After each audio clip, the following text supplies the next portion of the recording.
Hi everyone, my name is Eliezer Valdez, and this is my video presentation about a Chilean national park. Maybe you're wondering why I decided to talk about a national park. Well, there are two main reasons. The first one has to do with my passion about traveling and knowing new experiences and cultures.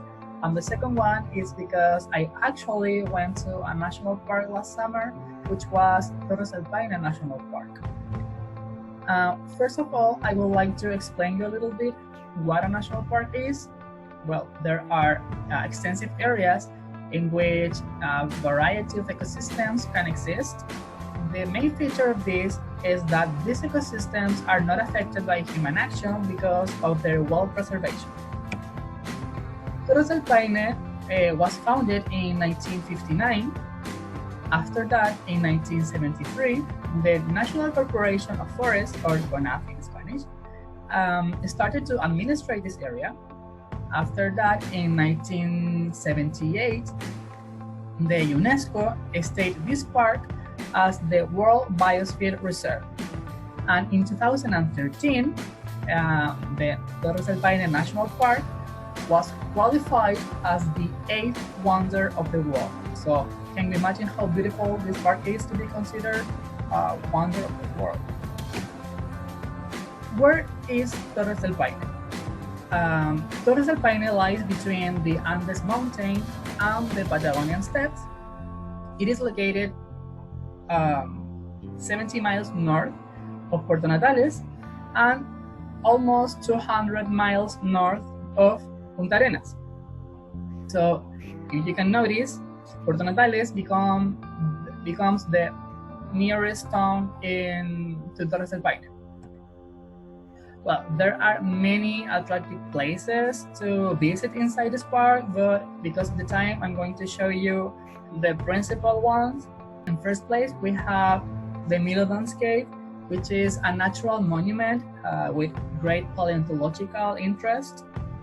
You can see there that big mammal.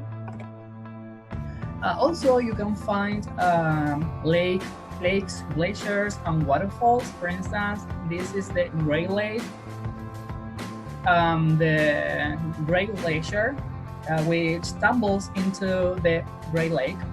That is the Salto Grande Waterfall, which is one of the most stunning viewpoints of the park. And here we have probably the most iconic postcard inside this park. In first place, we have the horns of Paine, and that can be seen from almost all viewpoints of the park. And in second place, the base of the towers that can be seen from it's a little more difficult.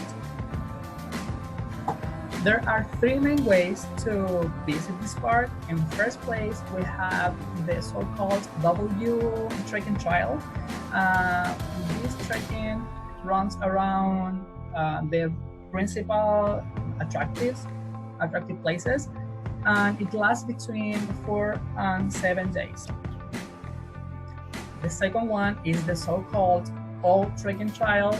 This is by far the most challenging one because it offers you almost 60 miles long walk, and it lasts between 7 and 10 days. It depends on your physical condition.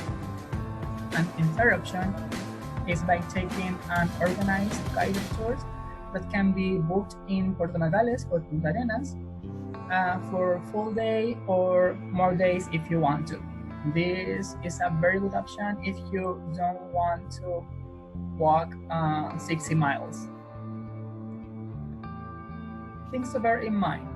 In first place, be prepared for extreme weather conditions. Even though you go in summer, you can face probably wind, rain, or maybe a storm.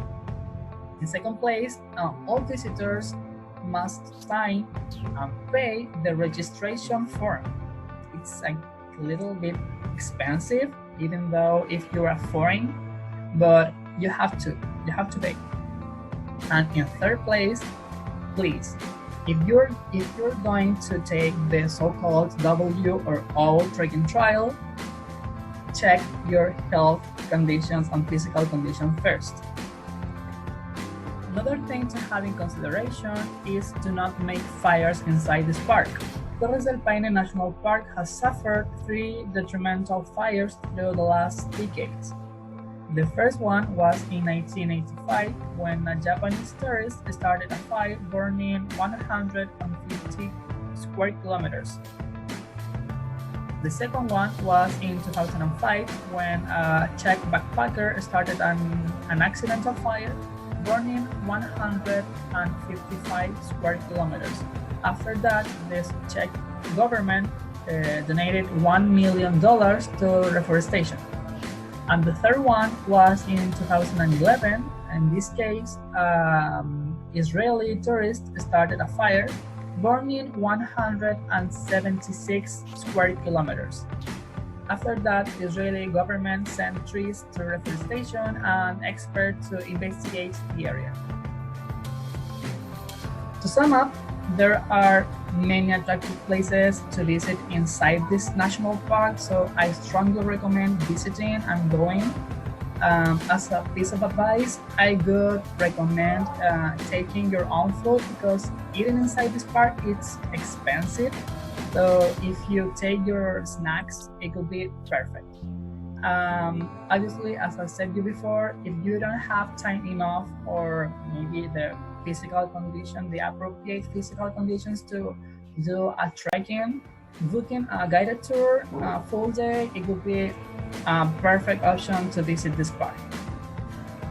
So that was my presentation about this national park, Torres del Paine. I hope you enjoyed this video and thanks for watching. See you next time.